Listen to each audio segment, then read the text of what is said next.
আপনি কি জানেন রসুল সাল্লাল্লাহু আলাইহি ওয়াসাল্লাম আমাদের জন্য 1400 বছর আগেও আমাদের জন্য কেঁদেছিলেন। এখনো কবরে তিনি আমাদের জন্য কাঁদছেন। কিন্তু আমরা কোথায় হারিয়ে গেলাম? সে আমাদের প্রিয় নবী হযরত মুহাম্মদ সাল্লাল্লাহু আলাইহি ওয়াসাল্লামকে ভুলে গিয়ে আমরা তার সুন্নতকে আজকে অবহেলিত করছি, যার নাম ছিল হযরত মুহাম্মদ সাল্লাল্লাহু আলাইহি ওয়াসাল্লাম, যিনি সকল নবীদের সেরা। তার হৃদয়ে ছিল উম্মতের জন্য ভালোবাসা। তার হৃদয়ে উম্মতের জন্য অশেষ ভালোবাসা, আর তার ভালোবাসার প্রাণ ছিল তার চোখের এই জল। আবু হুরায়রা রাদিয়াল্লাহু তাআলা আনহু বলেন, একবার নবীজি সাল্লাল্লাহু আলাইহি ওয়াসাল্লাম কবরস্থানে গেলেন আর বললেন, আমার ভাইয়েরা দেখার খুব ইচ্ছে করে। সাহাবীরা বললেন, আমরা কি আপনার ভাই নই হে আল্লাহর রাসূল? তিনি বললেন, তোমরা তো আমার সাহাবী।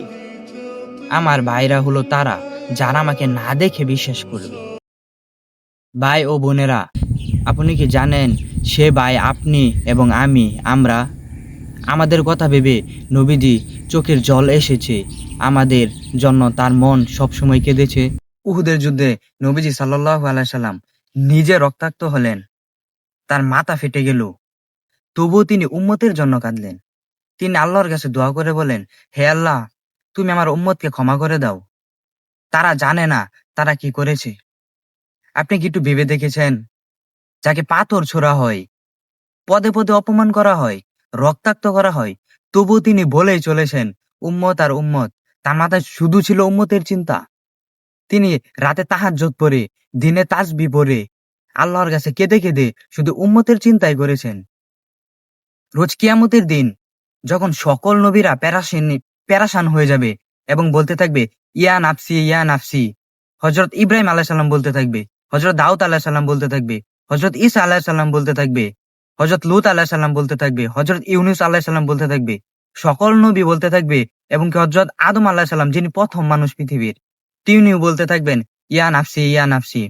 সকলে যখন ইয়া নাফসি বলতে থাকবে, তখন শুধু একটি আওয়াজ শোনা যাবে, ইয়া উম্মাতি ইয়া উম্মাতি।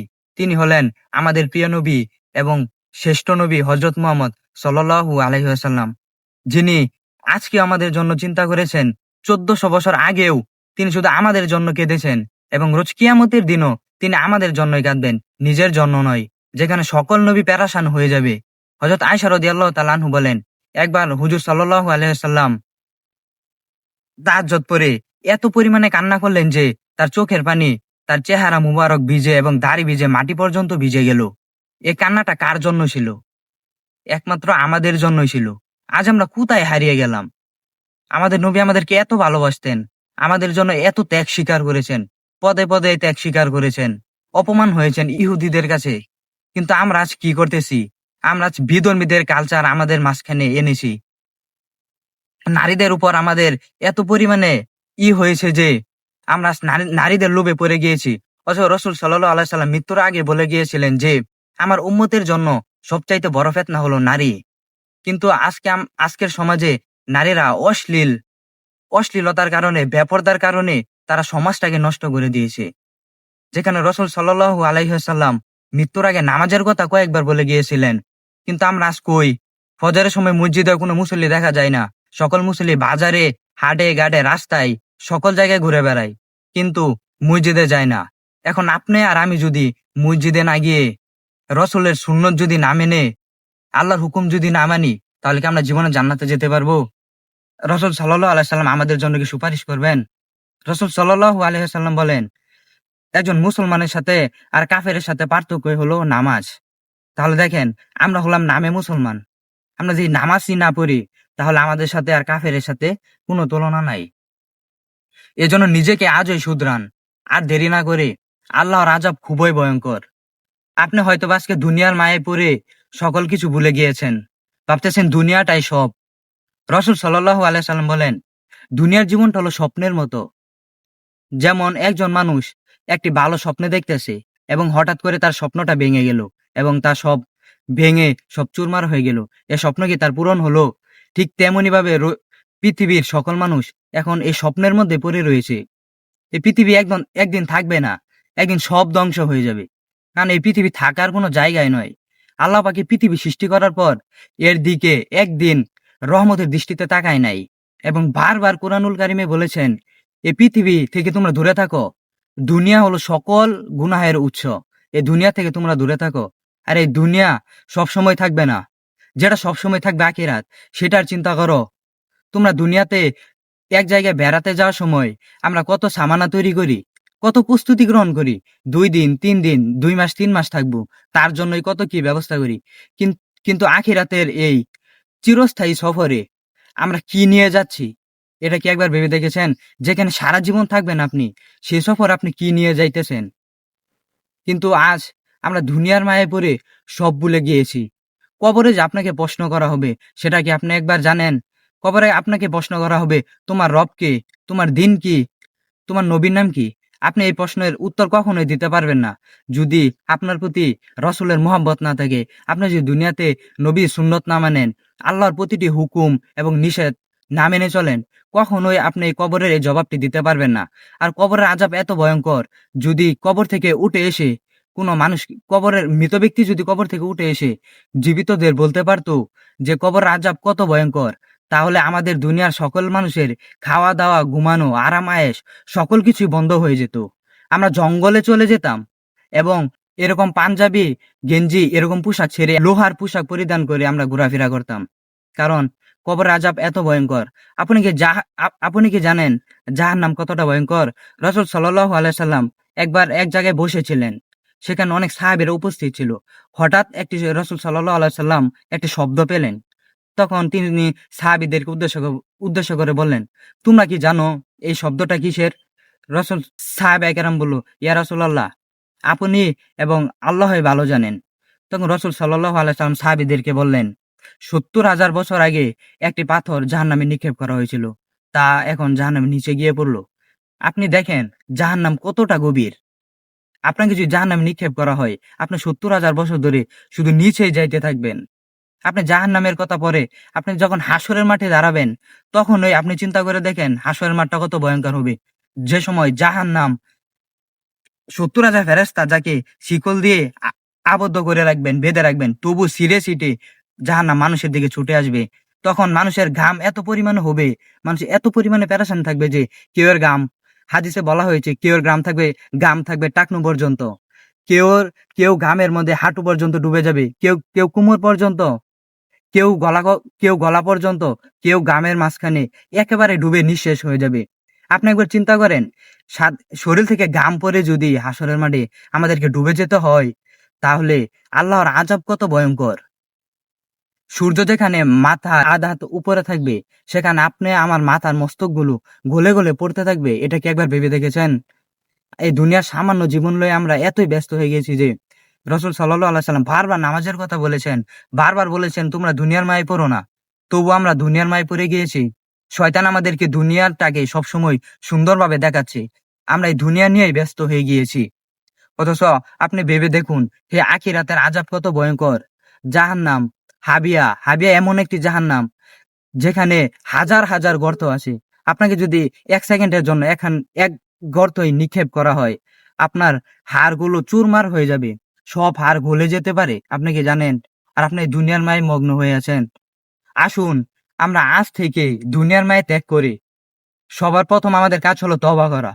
আমরা তওবা করে এবং নবীজির সুন্নত অনুযায়ী আমাদের জীবনটাকে পরিচালিত করি, যাতে করে রাসূল সাল্লাল্লাহু আলাইহি সাল্লাম আমাদেরকে নিয়ে গর্ব করতে পারেন যে আমার উম্মত এই শেষ জামানায় এত ফিতনার মধ্যে থেকেও আমাকে ভালোবেসেছে, আমল করেছে, নারীদের ফিতনা থেকে দূরে থেকে, প্রবৃত্তির তাড়না থেকে দূরে থেকে নিজেকে হেফাজত করে তারা আল্লাহর পথে সবসময় ছিল এবং তারা আল্লাহর প্রতিটি হুকুম মেনে চলেছে।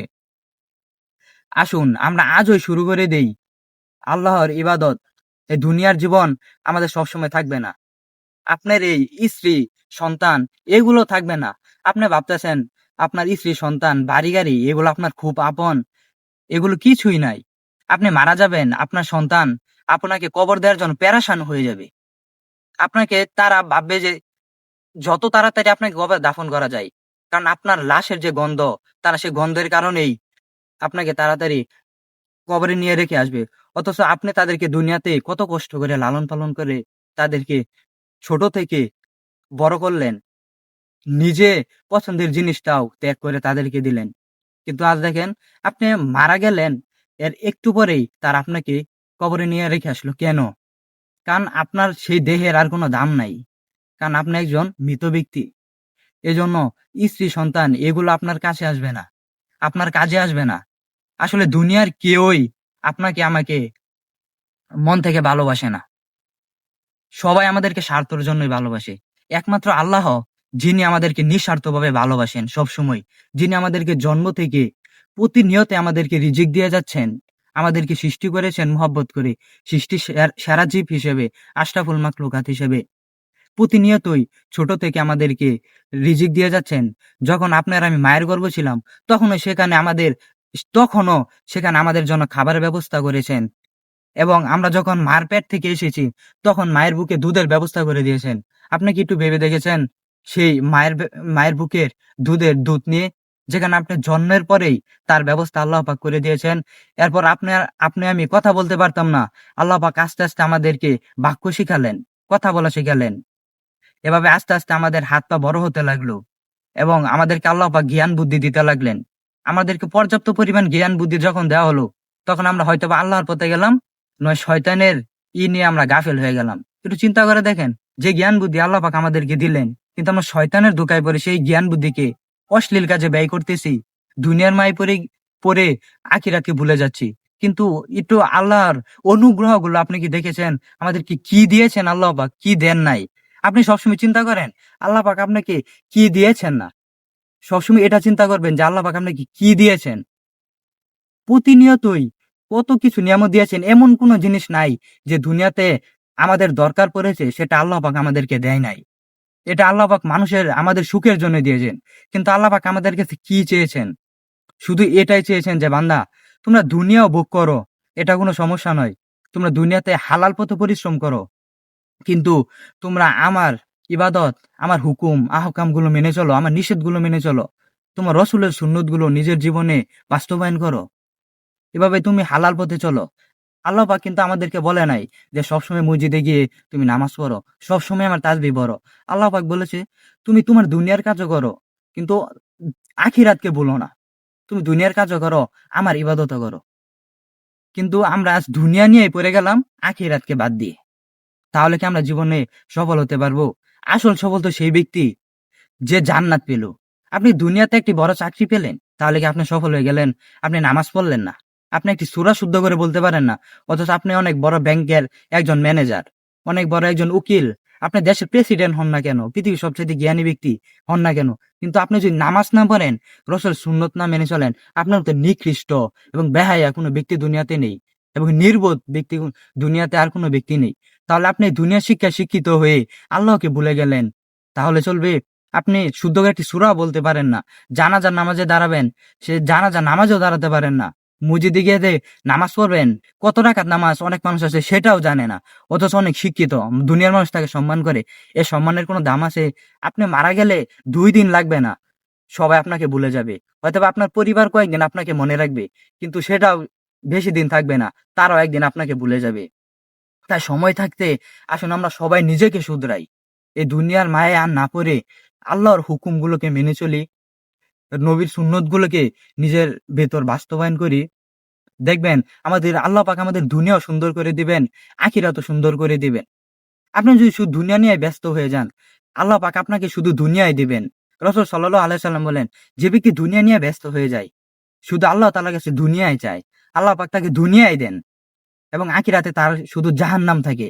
কারণ সে দুনিয়াতে শুধু আল্লাহর কাছে দোয়া করেছিল, আল্লাহ তুমি আমাকে যা দেওয়ার তুমি আমাকে দুনিয়াতেই দিয়ে দাও। সুতরাং আল্লাহ পাক তাকে যা দেওয়ার দুনিয়াতেই দিয়ে দেন, তার আখিরাতে আর কিছু অবশিষ্ট থাকে না। এজন্য নামাজের মধ্যে আমরা যখন দোয়া ধরি, তখন শুধু দুনিয়ায় চাইবেন না, সবার আগে আখিরাত চান। কারণ দুনিয়াটা আপনার, আল্লাহ রিজিকে আপনার যা রেখেছে, তকদিরে লাহে মাহফুজে যা লিপিবদ্ধ রয়েছে, সেটা আপনি পাবেনই। এজন্য আখিরাতের জন্য দোয়া করুন, যেখানে আপনি চিরস্থায়ী থাকবেন। আমরা যেন সকলেই আল্লাহ পাকের সেই জান্নাতুল ফেরদাউসে একসাথে থাকতে পারি, এজন্য আজ থেকে আমরা চেষ্টা শুরু করি। আল্লাহ পাক আমাদের সকলকেই আল্লাহ পাক আমাদের সকলকেই আল্লাহর প্রতিটি হুকুম এবং নবীর আহকামগুলো মেনে চলার তৌফিক দান করুন এবং শয়তানের ফিতনা থেকে সবসময় বেঁচে থাকার তৌফিক দান করুন এবং নারীর ফিতনা থেকে সবসময় বেঁচে থাকার তৌফিক দান করুন। আসসালামু আলাইকুম ওয়া রাহমাতুল্লাহি ওয়া বারাকাতুহু।